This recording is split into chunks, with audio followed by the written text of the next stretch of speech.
shall discuss the intensity of spectral lines in rotational spectra. We know that the transition taking place from one level to another level should obey the selection rule in any rotational spectra.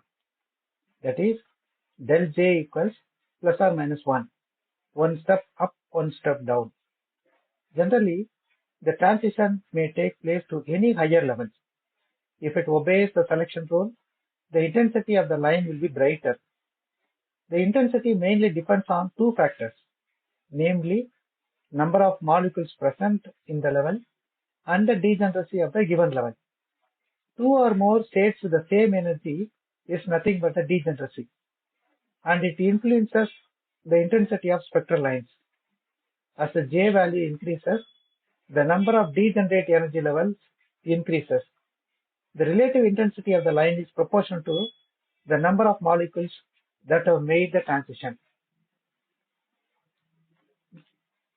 Before discussing the intensity of spectral lines in rotational spectra, we'll have one important problem. We'll discuss one very important problem. Find the bond length of the spectrum of carbon monoxide. The change in frequency is given as 3.84235 centimeter inverse. Now here it is del nu bar is given.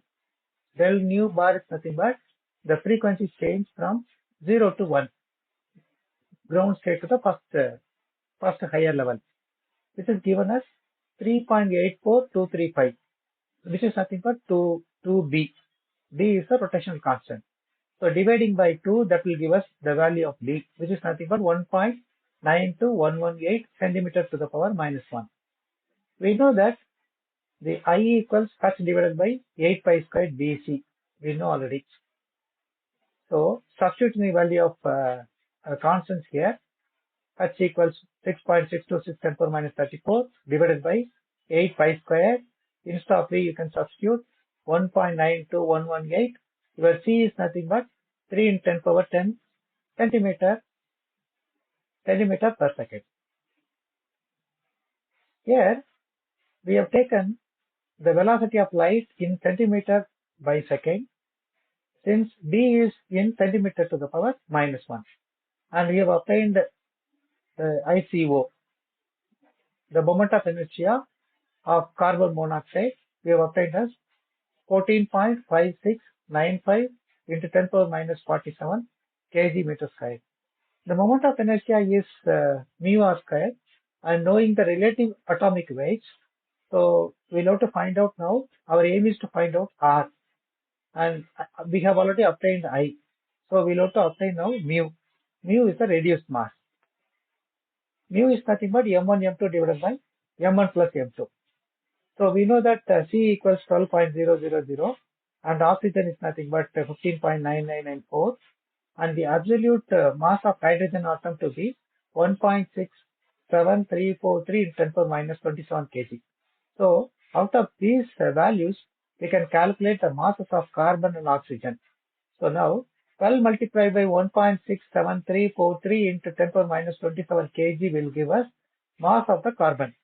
Similarly, 15.9994 multiplied by 1.67343 in 10 to the power minus 27 kg will give us the mass of the oxygen, exactly like this.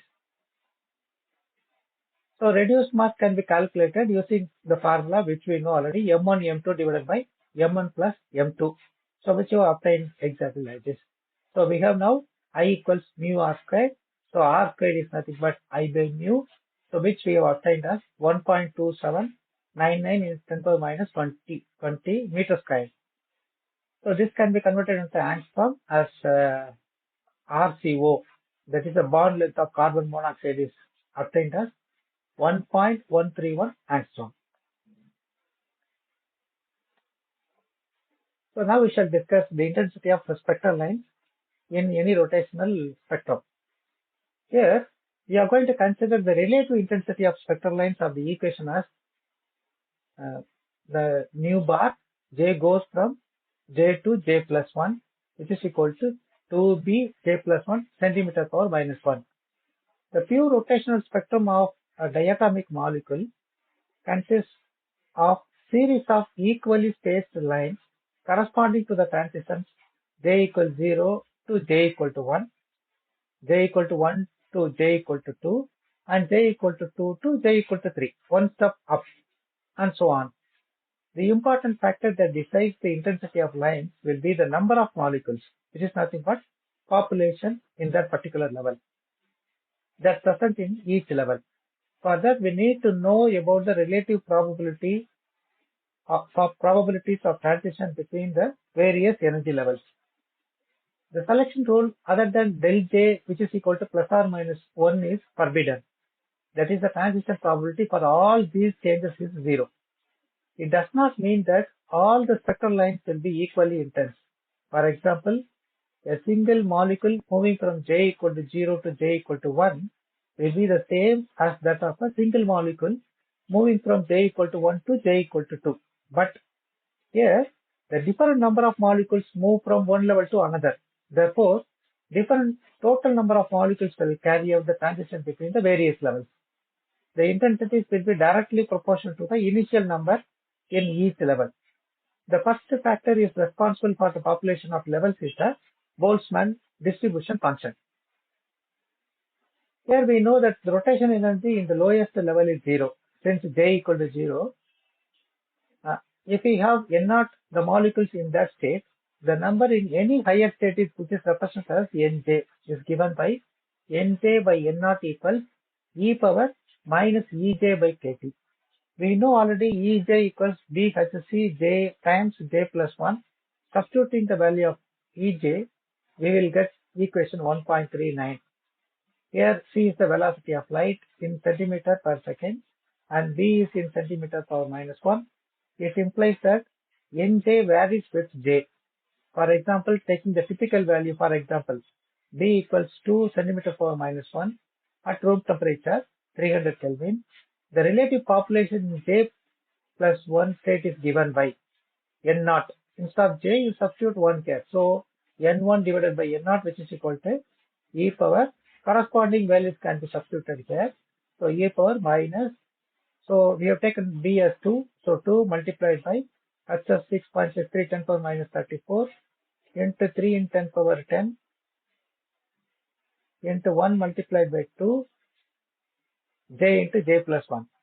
So, divided by the value of K is 1.38 10 power minus 23 and room temperature T is given as 300 Kelvin. So, we have obtained as 0.98 approximately. Here the population is very high. So, in this state. So, we will have brighter intense line. So, as just now we have seen that it depends on B value. And this graph shows that the Boltzmann population of rotational energy level. The diagram has been drawn for taking the values of B equals 5 centimeter per minus 1 and 10 centimeter per minus 1 at room temperature, which is nothing but 300 Kelvin. And we can infer that the rotational quantum number decreases exponentially with J. This is the first inference. And second inference is Nj by N0 decreases rapidly with increasing J with larger B. So, when B increases, it will decrease. That is, the population will decrease rapidly. The second factor is about the possibility of degeneracy in the energy states. The degeneracy is the existence of two or more energy states having the same energy. In the case of the diatomic rotator, we may approach the problem in terms of its angular momentum P. The defining equations for the energy and angular momentum of a rotator are given by E equals 1 by 2 I omega square and P equals I omega. Here I is the moment of inertia, omega is the rotational frequency in radians per second and P being the angular momentum. Now we know that E equals half I omega square multiplied divided by I will give you I squared omega squared divided by I.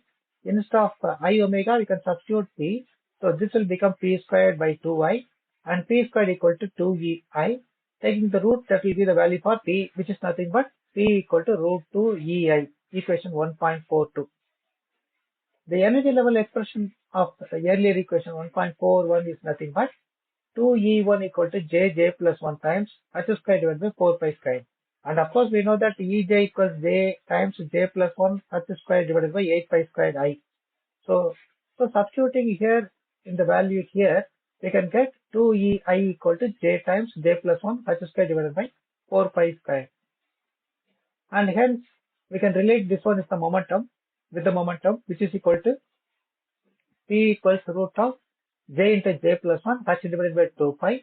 So this can be written as root of J into J plus 1 h bar units. Here, we take h divided by 2 pi as the fundamental unit of angular momentum, which is nothing but h bar. Thus, we see that P is quantized like E. So whenever E is quantized, P also will be quantized. The momentum also will be quantized. For integral values of rotational quantum numbers, the angular momentum vector may take up only directions.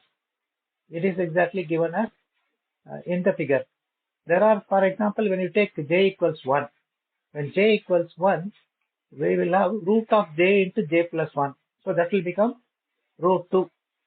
So if it is root 2, J equals 1, we can have plus 1, 0 and minus 1 here exactly. So there are three directions. So three degenerate orientations of the rotational angular momentum vector for a molecule with J equal to 1 with the magnitude root 2. So we can see that the implications of this most easily by means of a diagram. In the figure, we show that in the case for J equals 1, here P equals, as I said, root of J into J plus 1, which is nothing but root 2, can only have three integral values or zero components along the reference direction. Here we have assumed to be from top to bottom as a reference in the plane of the paper. So the values are plus 1, 0 and minus 1. Thus the angular momentum vector in this instance can be oriented in only three different directions with the reference direction. All the three rotational directions are, of course, associated with the same angular momentum and has the same rotation energy. So hence we can say that J equals 1 level is threefold degenerate. Similarly for J equal to 2, we will have fivefold degenerate. And for J equal to 3, we will have sevenfold degenerate. So generally, this can be written in terms of 2J plus 1 fold degenerate. So we'll have to take into account 2J plus 1.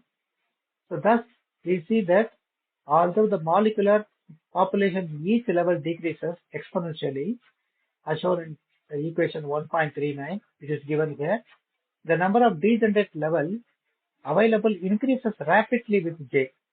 So the total relative population at an energy Ej is given as. So population is directly proportional to 2J plus 1 e power minus Ej by kT. So we have inserted now 2J plus 1. Taking into account the degenerate levels of each state. So we now estimate the relative intensities of these spectral lines. The important factor that decides the intensity of lines will be the number of molecules, which is nothing but population, present in each level. This depends on the Boltzmann factor and the degeneracy of the level, which is given as 2J plus 1. If N0 is the number of molecules in J equals 0 level, the number in the Jth level is given by this equation 1.46.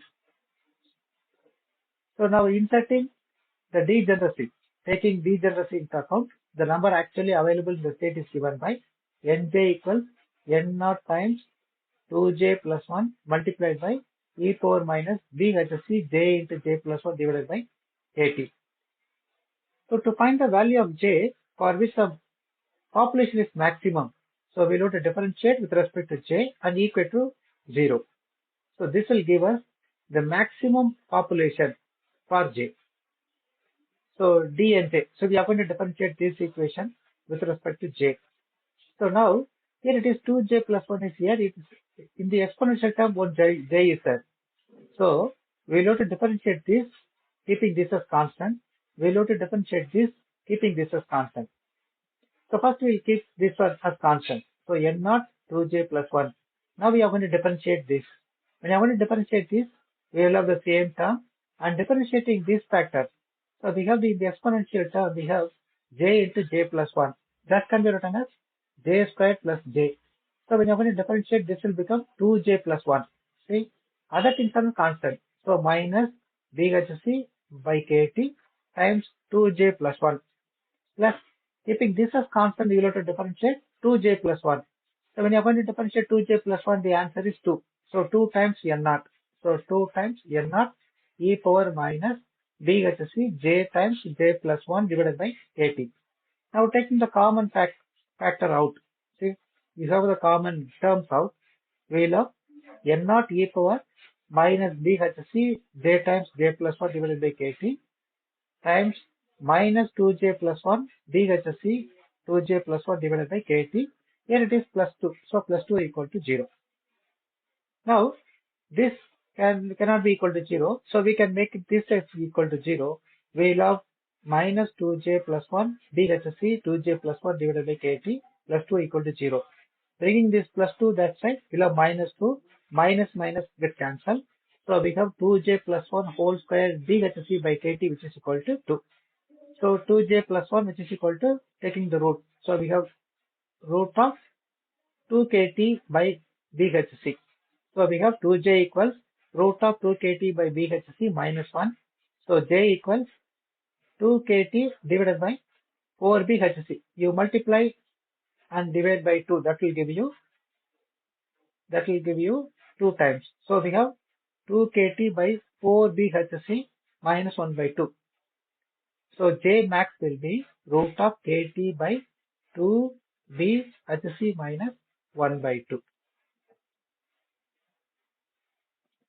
So which is the maximum population, j max. That is the level nearest to this j value will have maximum population. Hence the transition originating from the level having j value will have maximum intensity. So j max which is given by this expression. The relative population and hence the intensity increases with the increase in j value reaches a maximum and then decreases. The line intensities are directly proportional to the populations of the rotational levels. Hence it implies that the transitions between levels with very low or very high j values will have small intensities while the intensity will be maximum near j value. As the temperature increases, levels with higher j values get more populated. Hence the position of intense line shifts towards higher j value. The degenerate level for a particular j value is equal to 2j plus 1. Thus, as the j value increases, the number of degenerate